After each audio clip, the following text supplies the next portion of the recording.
I just had a fabulous listener email me, and she said, Sarah, does Nutrafol work for men too? You better believe it. Nutrafol is the #1 dermatologist recommended hair growth supplement for men and women, with over 1 million people seeing thicker, stronger, faster growing hair with less shedding. Hello, me included. Nutrafol changed my life post-baby and postpartum hair. Amazing. Also, a lot of women going through menopause say that Nutrafol works for them as well. And like I mentioned, it works for the fellas. Take the first step right now to visibly thicker, healthier hair for a limited time. Nutrafol is offering my TSFS listeners $10 off your first month subscription and free shipping when you go to Nutrafol.com and you enter the promo code TSFS. Find out why over 4,500 healthcare professionals and hair care stylists recommend Nutrafol for healthier hair. Nutrafol.com, spelled Nutrafol.com, promo code TSFS. That's Nutrafol.com, promo code TSFS. Woohoo! Every day I am getting one step closer to having another healthy baby, and Caraway Home is helping me do that. Their ceramic, naturally slick surface cookware allows you to cook with minimal butter. They're very easy to clean, just a little warm water, you wipe it down. And the best part is that Caraway products are made without any toxic materials like BFASs, BTFEs, and a bunch of other things like I can't even pronounce. So you don't have to worry about that. Right now, visit carawayhome.com/TSFS to take advantage of this limited time offer for 10% off your next purchase. This deal is exclusive to my Sarah Fraser Show listeners. So visit carawayhome.com/TSFS or use code TSFS at checkout. Caraway, non-toxic cookware made modern. It's time for you to see what all the fuss is about, read about their 5-star reviews, and why so many TSFS fans buy Caraway Home. Order now. Hi there, this is legendary comedian and podcast pioneer Jimmy Pardo. I'm here to tell you about the award-winning podcast Never Not Funny. We are now celebrating our 18th anniversary. That's right, 18 years of podcast greatness. Never Not Funny was one of the first comedy podcasts, and I'm told it's still one of the best. With guests like John Hamm, Caitlin Olsen, Sarah Silverman, Maria Bamford, and Conan O'Brien, you get to listen in on some of the funniest people on the planet, tell stories, and make each other laugh. Subscribe to Never Not Funny now in Spotify, Apple Podcasts, or wherever you get your podcasts.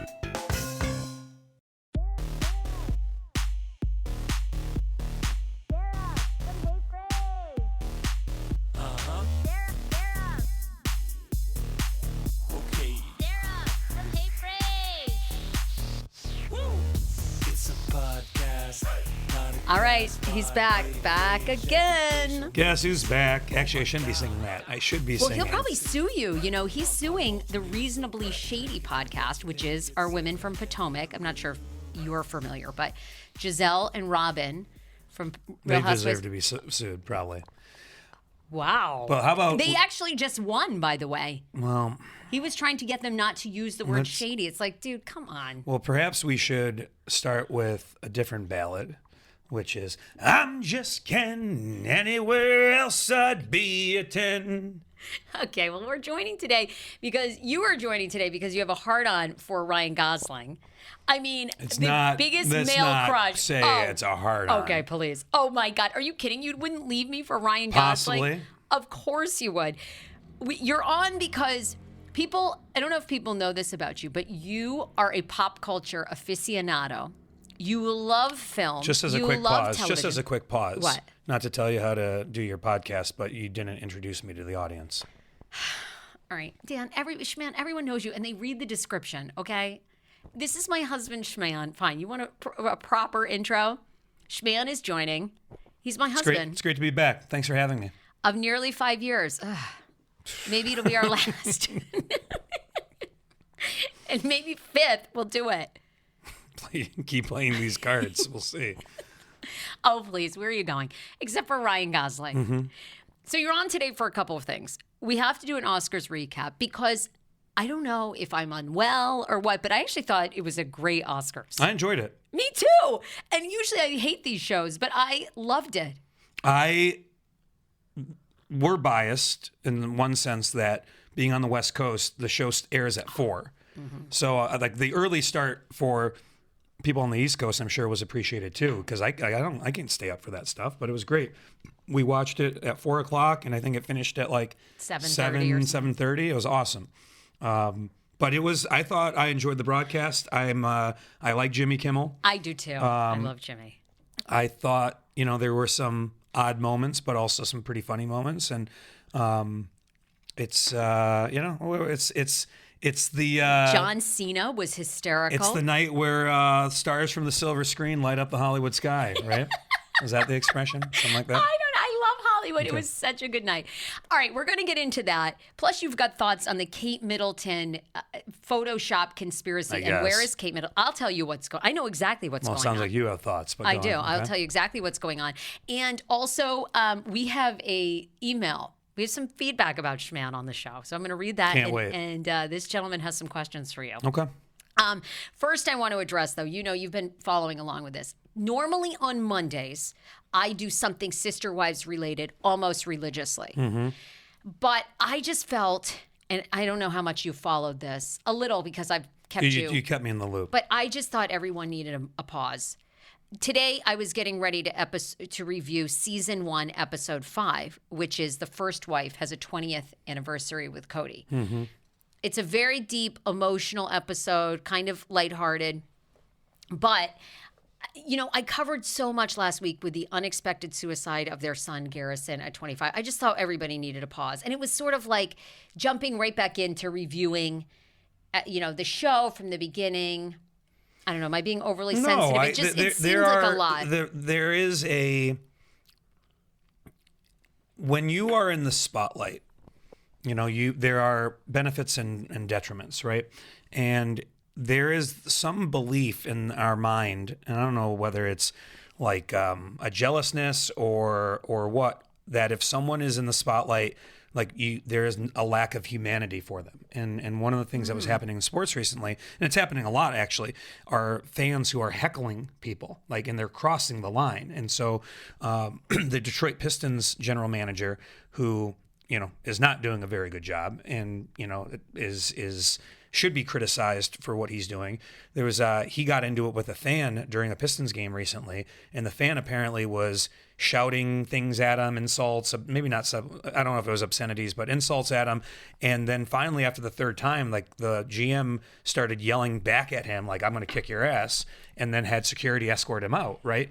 And sure, everyone can have their opinions, but this guy's sitting at the game, he's watching his team play, Wait, do you think it's really less civil? I mean, come on, I'm from New England. Boston. Boston people are the worst. Sure. Well, no. Philadelphia people. Do you think really it's worse today than it was in Larry Bird and Michael Jordan's day? I think it is, because I think part of it is access and social media.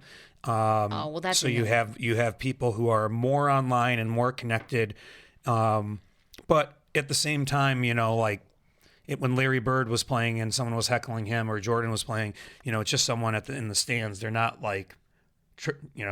tweeting them or messaging them but I think there's a lack of civility at times.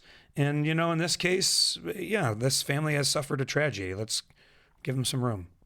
So, well, good job. I did 3 podcasts. I did that. I did podcasts about them all week last week. I got some of that feedback. But people want to know about what's going on, right? You're in the news. There's a fine line to it. Well, I followed this family for 2 years. I thought it's awkward to not address this horrible thing that's going on. Mm-hmm. People have followed me on the podcast specifically to talk about this family. So it is hard to find a balance of being respectful and not exploitative toward them. Well, but it's hard. You go all in, and then people are going to trash you for it. And then you ignore it, and people are going to trash you for it. And then you go in the middle to try to find a compromise or a balance, and both sides are going to trash you for it. So, I'm used to it. I don't care at all. Okay. I don't care at all. I'd put us on reality TV in a heartbeat. Are you kidding? I wouldn't care. It's the kids are the old. That's the thing. Yeah, I agree. KJ's the love of our lives. I can't, once he says he's all in and he doesn't care and he's going to be a soccer star and he loves the heckle, bring it. And I'll heckle the fans right back. I'll be that bitch mom. and I'll flash my Going to tits. be? Wow. I'll flash my tits. Hey, you loser, look at these. I'm not sure how defending our son Suck mine. and you exposing yourself publicly are go hand in hand. I'm going to be hot. I'm going to be hot as I get older.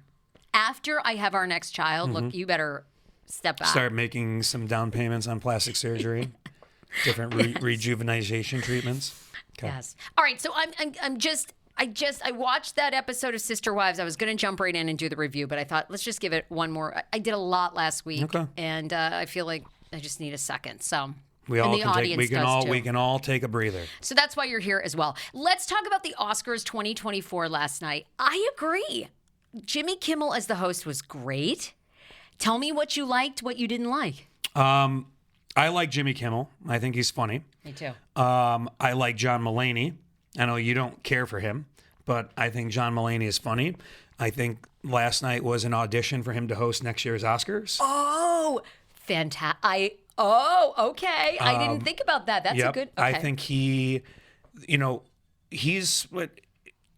his addiction has worked well for him, in the sense of being able to recover and now make jokes about it and be able to move on with his life. I find him to be a very funny human being. I've thought he was funny from the first time I saw him do a guest spot on SNL as a writer on Weekend Update. I'm a big fan. We've seen him live a couple times. But I couldn't even tell you. It wasn't that memorable. I couldn't tell you one thing he said. He comes out and does this old-timey voice or something. That's all I remembered. There you go. Well, that's half of it. I thought he was good. There was, we'll talk about I'm Just Ken in a moment because that possibly was I can't think of a bigger spectacle in Oscars history than that. Like how just perfect that performance was. And we'll talk about that in a moment. But, and he's cool as a cucumber, isn't he? Like, there's Ryan Gosling he does not get enough flowers. He doesn't get enough credit. He was said this morning to you that while I am a big Paul Rudd fan, I might be more gay for Ryan Gosling than I am for Paul Rudd, at least right now. I was just blown away by the talent. He's incredibly talented. And, he's just like, I think sometimes you can tell when they're a bit nervous in front of their peers, because you are looking at the best of the best in the world, right?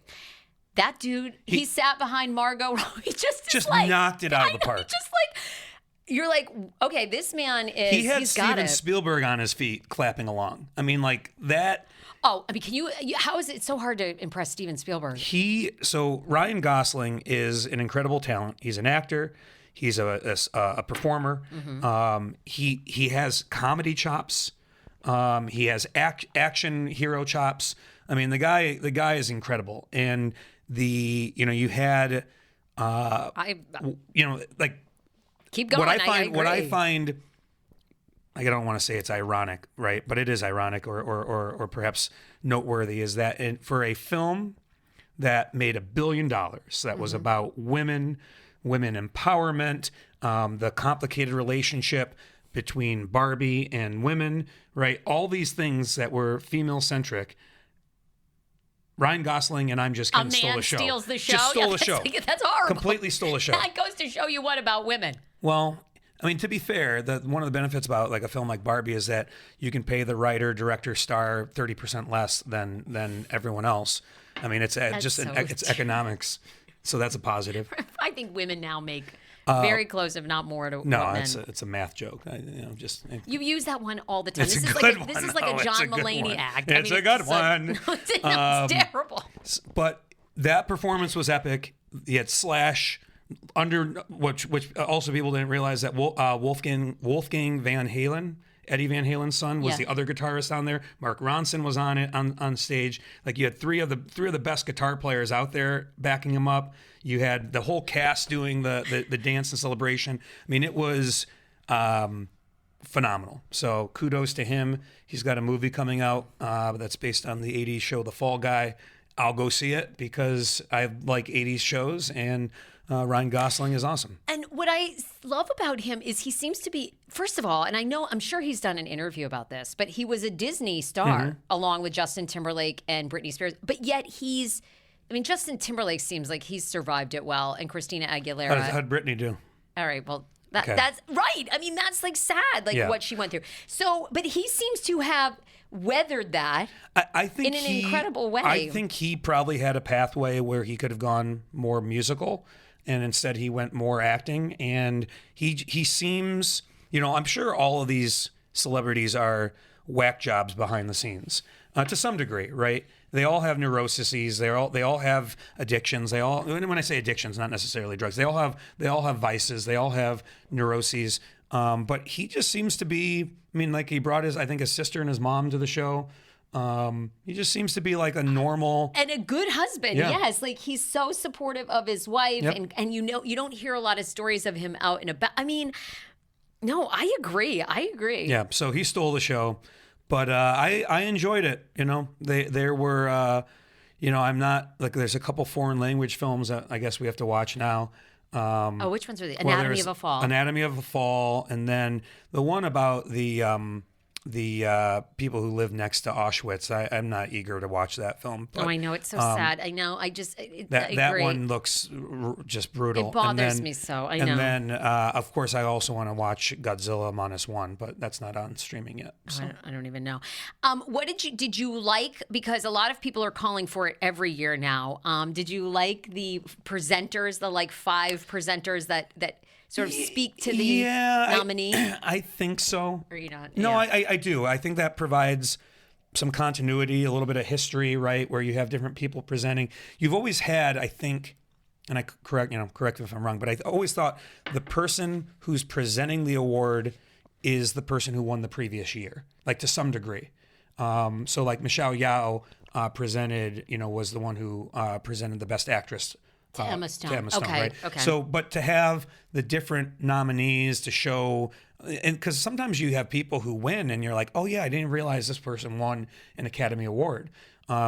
It's a little pretentious, like, We're all here. Yes, we're all a part of this very elite your club. performance did this and that, and the way you're smart, your farts smell are Yeah, but if you hung like out with roses. actors, that's how they are. Oh, correct. Yeah. I mean, that's what the Oscars is all about is smelling each other's farts. So They love that. But then, of course, there's always these things like you read afterward about, Robert Downey Jr. slighted the guy who played Data in Short Run. I can't remember his name. He won the best supporting actor last year. I can't remember his name, but he because Robert Downey Jr. didn't look at him when he grabbed the statue, or Emma Stone's was getting ripped because she was at the bar during all the production awards where all of her all the people from the film she was in won production awards. What was it? Poor Little Things? Poor or something? Things, Poor yeah. Things. Ugh. Which you were not Horrible. a fan of. Oh my God, so foolish. Well, And we only got like 30 minutes into it. But. because I turned it off. Mm-hmm. But all this stuff is like just like it's an award, so you do take yourself seriously, but at the same time, it's over the top. I had hoped, my faith is restored in the Oscars though, because Oppenheimer won Yes. Best Picture, Best Actor. It was good. And Oppenheimer is so good. I mean, that to me is what I want in a film. Yeah. It makes you think, you connect with like these human. They had this horrible decision that they had to make. I mean, but yet they were brilliant. I mean, I don't even know if our government. Chris Nolan is an incredible writer, director.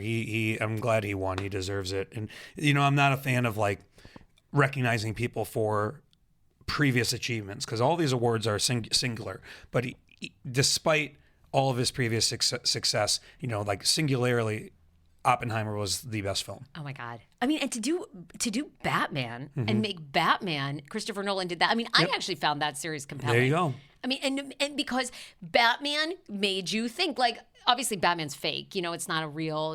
He's real to me. Yeah, in your mind, I'm sure you pretended you were Batman numerous times. But I mean, but he actually made this kind of stupid thing. Yeah. Really deep. Correct. He rooted it in reality. In human nature. I was like, okay, I'm into this. This is fascinating. My only gripe with awards season What? is that I find, and you can make the counter argument that Emma Stone was recognized for it, because Poor Things is not quite a comedy. right? It's a drama, but there are some comedic, just ridiculous elements to it. But comedic performances, I think, like a good, believable comedic performance, I think is more impressive than a dramatic performance in terms of acting ability, right? So you have, because I just feel like everyone, this is just natural, right? You put more weight into a dramatic role. But again, we'll go back to Ryan Gosling. Like, he was amazing as Ken. Like that, right. His performance, being able to play this ridiculous character with a straight face, with humanity, with conviction. Not to take anything away from Robert Downey Jr., but like that is, I find, to be more impressive than a dramatic role. I gotcha. Right, because Robert Downey Jr. was playing a serious character. You know, that seems easy to play, kind of, you know. Sure. A senator that's, good point. All right, two last things on the Oscar. John Cena, did you like the reenacting the streaker? Yeah, it's funny. It's funny. And John Cena is, I think, an odd person. Yes, I agree. We listened to him on Howard Stern a couple weeks ago, and he seems genuine-ish. But like, that's the thing. Like, there's a genuineness, but it seems. It's a little too scripted fairy tale. It's Sure. a little too, everything that's gone wrong in my life was for a purpose, and I've grown, and it's a little just too. Yeah, it's bullshitty, we'll say. It just, So but he's got a new movie out on Amazon we can watch, Right. Ricky Stenicki, so we can try that. He's done well for himself. I mean, he's a huge movie star and a huge WWE star and all these things, but there's something a little. Well, I think he's got what is it? You call it like the penis chin, or or you say he looks like a penis. He does look like a human penis. And then he obviously has either hair plugs or a rug or something like that, because the hair has become. I mean, oh my God, the plugs. Yes. A lot of people liked Jimmy Kimmel bringing back politics to it. You know, obviously Kimmel hates Trump, which how do you figure? Way to get Trump reelected. Keep it up. Like, I mean, you wait. I don't know what you all are gonna do. Yeah, I don't know what y'all are going to. I'm not voting for him, but I'm just saying he's going to win. It was a funny ad lib, and you know what? Like, this could be a whole different conversation, but we are in such a weird political scenario in this country. I hate it. It is, to me, this feels like a moment in history. You know what I'm saying? It is. You know how they were marching towards World War II? It's just like, I feel like we are. I don't know. I just feel like we are. You know what I mean? Like, you know how it's a series of events? It just seems, I'm terrified. Well, you can trace back, many people do trace back, to the point where it was at a White House Correspondents' Dinner, and I think it was Seth Meyers, it was 2012, had made a Donald Trump joke. About him becoming president? No, just about Donald Trump, and people make that the genesis of Trump's political launch. Oh, really? Yeah, so if you want to go back in time and fix something, there you go. The LA Times had an article about it, like, bring the politics back to the show. And, at first I read that and I was like, ugh. But then I thought, mostly that crowd, I think it's pretty obvious, are liberal. Yeah. So it's like, and I don't know how many people really watch the Oscars anymore, even like you and I do. I think probably fewer and fewer people. So to me, it's like that is their crowd. You know what I mean? Lean into politics. Yeah. Like, for the most part, you're reading your audience. You know what I mean? Yeah, I didn't mind it. I don't mind it either. I think the rest of America is not watching. Yeah, anyway. If the MAGA crowd is not watching the Oscars. I know. But I mean, these. Anyway, you know what? We'll move on, because as we get closer to the election, I'll share all my thoughts. We'll have our political discourse. Well, you better sharpen up. Schmanetics. Well, you better every Wednesday. Honey, I win the debates that we talk about all the time, so you better brush up on your points. What? Save it for your stand-up. Don't worry. Okay. Wait, let me thank a sponsor, and then I want to ask you about what you think is going on with Kate Middleton. You guys, thank you for frequenting all my sponsors. It means so much. And OneSkin is one of y'all's favorite. OneSkin is an amazing skincare company that actually targets skin at the cellular level. Now, what does that mean? It means they have done the science and the research to invent a cream that goes deeper than skin level. They have their OS01 shield. And what that ends up doing is replenishing your cells. So it's not just treating the top, like moisturizing those wrinkles. It's going deep. It's getting to the bottom of it. And it's helping you have better skin that looks more full, more healthy. And they have everything from eye creams to skincare. And or your facial lotions, SPF, and more. You're getting a 15% discount. OneSkin is the world's first skin longevity company by focusing on that cellular aspect of aging. OneSkin keeps your skin looking and acting younger for longer. Get started today with 15% off using my code TSFS at oneskin.co. That's 15% off oneskin.co with the promo code TSFS. After you purchase, they'll ask where you heard about them. Please say The Sarah Fraser Show. New year, healthier skin. That's OneSkin. Help your skin stay younger and healthier for longer with OneSkin. And I can tell you, Schman, I actually genuinely use their products because they're fragrance free, which I love. Why are you just now telling me about this product? Because Are you going to start a skincare? Yeah, I might. routine? I've got some skin issues. This might help solve it. Men actually use their products too. They're good for men. And you seem to look at me all the time like I'm younger and younger. So I think it's working. I think you're misconfusing. I think you're confusing the looks I'm giving you, but fair enough. What do you think of Kate Middleton? Do you think Kate Middleton now has come out this morning and says she photoshopped? This is a very bizarre series of events. Let's step back. Okay. One, do you care about the Royals? Not really. No, I don't. Like, honestly, they are the original reality TV family. Good point. And they are so. I don't even think the English care about them anymore. But at least most of the English people I know don't.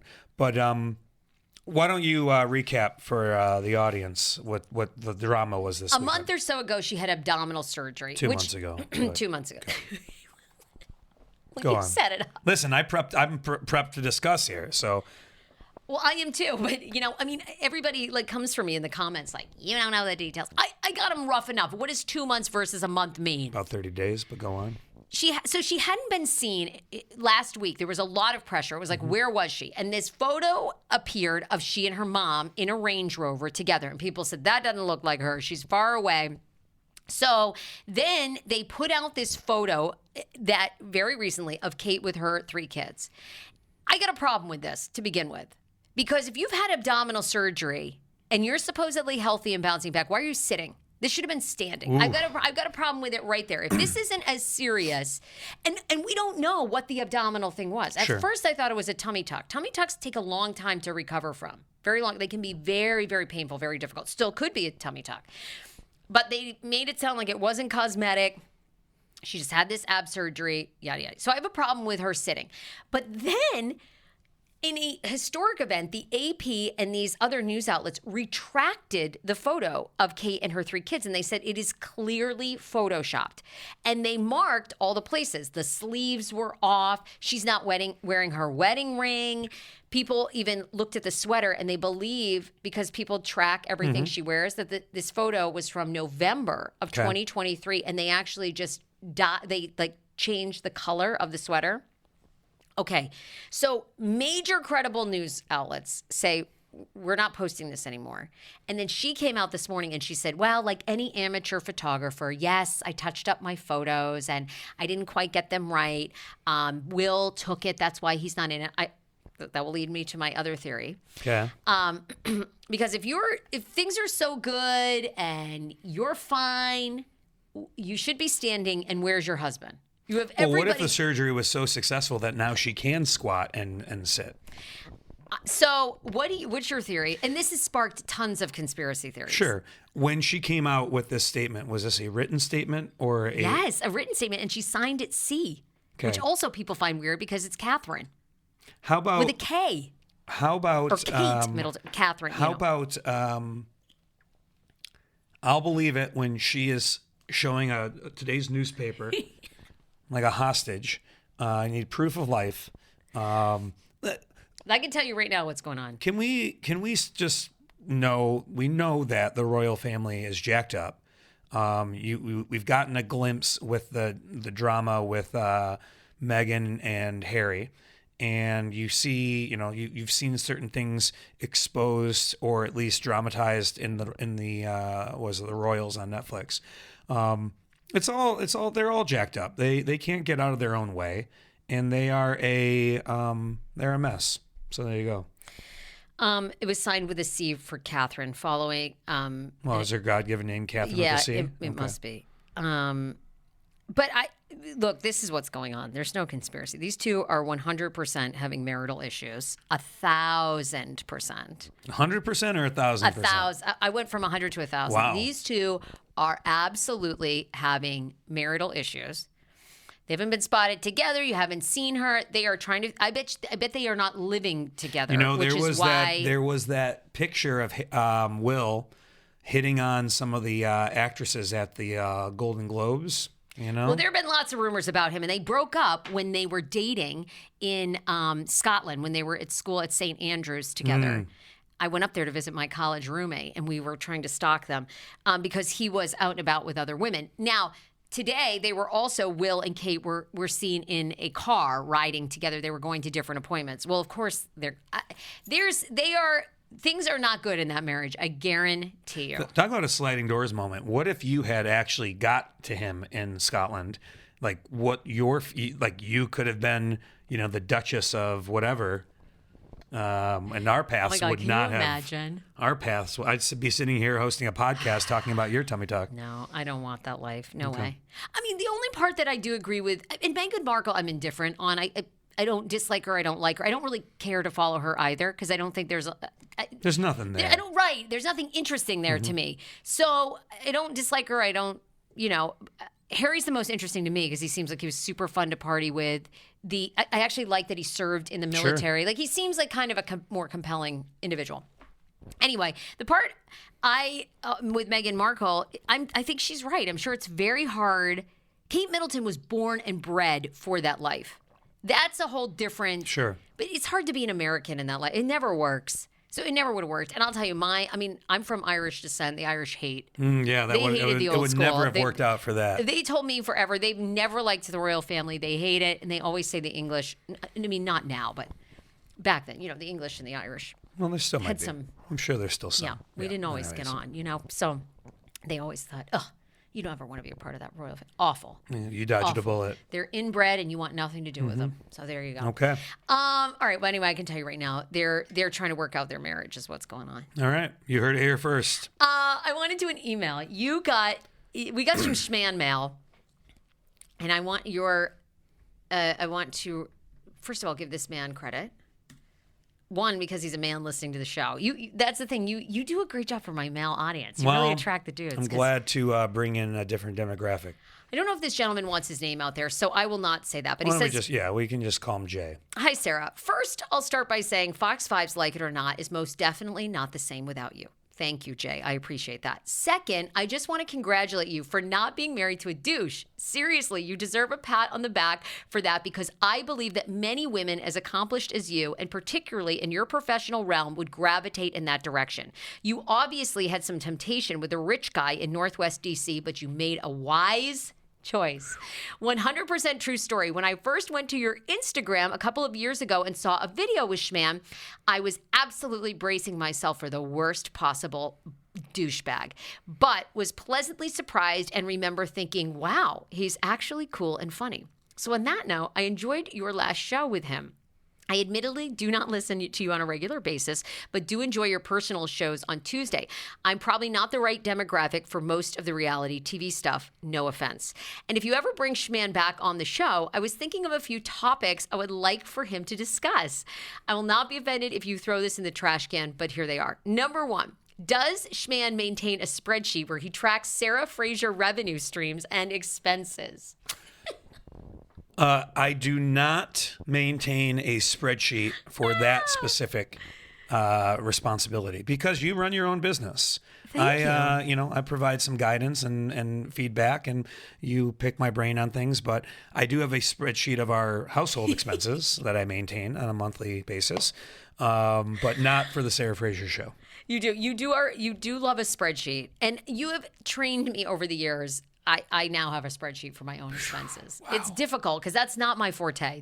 We all have strengths. That is really yours. But you know every expense in our household. Yep. We live in Los Angeles, so need to keep track of this stuff. Oh, please. We're manifesting a grand life. Stop. You can't. I don't want to hear any scarcity talk. Only more. Money flows easily. Yes. More and more and more. And our Beverly Hills home is coming, or Bel Air, or the Palisades. I'm not sure yet. I kind of like the Palisades. Let's leave all our options open. Number 2, if he were given a hypothetical hall pass, who would he choose? Does Sarah approve of this choice? I think we know who it is today. But well, hold on. It's not Ryan Gosling or Paul Rudd, but I mean, it's not. If they were next door, it'd be like, hey, want to come over and play tummy sticks? I really hope. All right. I hope my future is catching you and Ryan Gosling. That would be something. Like if you just pulled a ditty, like that would be. That would be something. Hall pass. See, like if we're talking celebrities, I like Jennifer Lawrence. I think she's attractive. Okay. I think she's got a good personality. I like what's her face. Hold on, I'll look her up for a second. Dame Helen Mirren. She's not. She's got something about her. She's got it for an older broad. Melania Trump. No. Hold on, I'll tell you. I'm drawing a blank, and I'm just. Oh, okay. Charlize Theron. Okay.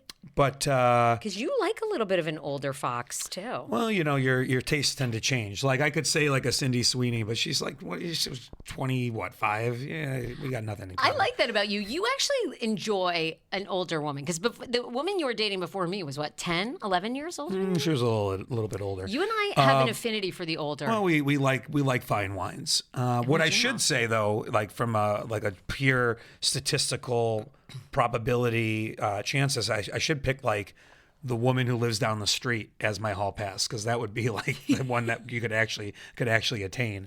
But no, well, women I have one woman, and it's you. Well, that's only because you're overwhelmed with. That's the only reason.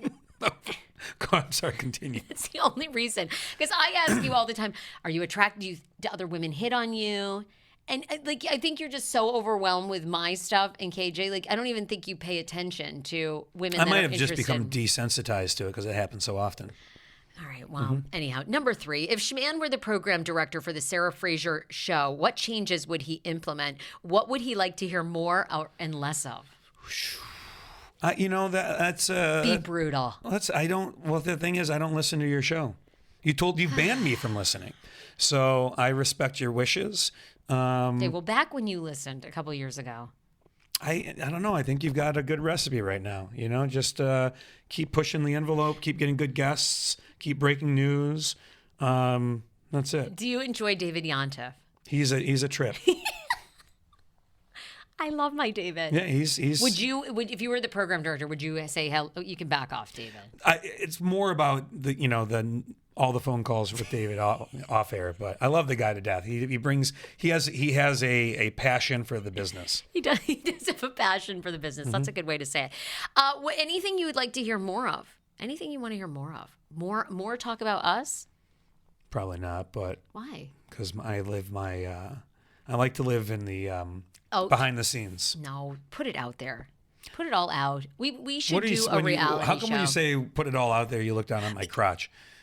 Well, first of all, I would love to see you pull a John Cena. That'd be so hot. I'm very attracted to you. You're so fine. No, thank you. I think our dynamic is so good. I think we should do a reality show because the older we get, actually, the more, I hope this works long term, but we have different political views. We spar, but then we make out. You know what I mean? It's a hot combo. Yeah, I'm sure there's a market for it.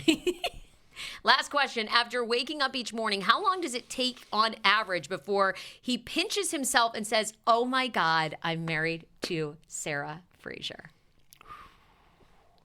I want to know this. It's probably the official answer is it's instantaneous. Like my eyes wake up and then that's what happens. Usually after the second cup of coffee and maybe after I've had breakfast and I can reflect. Okay. I tell you all the time how grateful. I am. I'm grateful for you. Like, I could never live my life without you. Ever. And I tell you all the time, and I pray to God, I say, God, you cannot let him go until he's like 75. I love how you put a cap at 75 and then I'm out. Well, after 70, I don't care. Then it's like, I think we should do the villages. We should live our lives because our kids will only be like 22. but still, they'll at least be I independent. think your math is a little off, but Well, we still have like 2 more kids to go. We want 3 fair children. enough. Okay, yeah. And Yeah, then it's we off will to the villages, and you can. Okay, they'll be almost close to 30. Be like welcoming like the sailors are coming into town, and I'll be getting high off my ass and doing Pilates or yoga. That's all for now. By the way, I have to delete some of my Google search history, including what does a y'all sexual mean? And is Jessica Simpson's dad gay? Well, definitely Joe Simpson is gay, 110%. And y'all sexual, as we discussed, is a Southern gentleman who says he's straight, but Listen, a little y'all. Everyone needs to live their lives and do what makes them happy. Well, you're the gayest straight guy I know. Anyway, you love a show tune. You've do. got more male crushes. I mean, you could rattle off 5 men you'd love to hook up with, and you struggled. It's not hooking to find up. 2. I want to have fellowship and hang out, and I respect their craft. I respect their ability. Just as the women too. I respect Jennifer Lawrence, like the way she went full frontal in that film. I fully respect that, and I think she should do more of that. And I will say, the men that you hang out with, I love your guy friends, but I mean, you have some guy friends. They're somewhat indifferent on women. I mean, they're straight, but they're not like thrilled about women. Can you blame them? Yes. Okay. I love a man. There's very few men I don't meet that that's my weakness. I do. I'm very attracted to, and don't get me in the room with an older rich guy. It's just Watch out, Bill Maher. That's my dream man. Aside from you. It's one of the reasons I haven't gotten you tickets to the show yet, because I feel like you'll be backstage Sell that him. rubbing your hand through that hair that hairpiece. Yeah, I'd be hairpiece. unsnapping that hairpiece and just, oh my God. All right. Okay, wait. Oh, that was it. All right. Schman, thanks for joining. Well, thanks for having me on. You have no social media. Nobody can find you. And I think we have to do this every week. We have so many relationship topics. We have so many life Well, things. you know, if the viewers know how to reach us, and send your messages via email or what you want to talk message. about. Sure, we can keep this gravy train rolling. Okay, and we got to do our reality show, because one of the things we've talked about for a decade, because we've been together like 11 years, but married for almost Decade 5. of destruction. We've always said that we're going to go shoot guns together. Yeah, we got to do And that. You guys, I have never seen him do anything really that masculine. So this is going to be. You saw me assemble a desk. You did do an incredible job. Thanks. I will say this. You really, you can be handy. You don't usually do it, but when you got in there with this uplift desk, you really... Yeah, thank you for the credit. No, you give a masculine, you do. Like I always say, there's something manly. You got a musk. Guy, you do have a musk, too. There's a man's man kind of about you. All right, bye, everybody. Bye.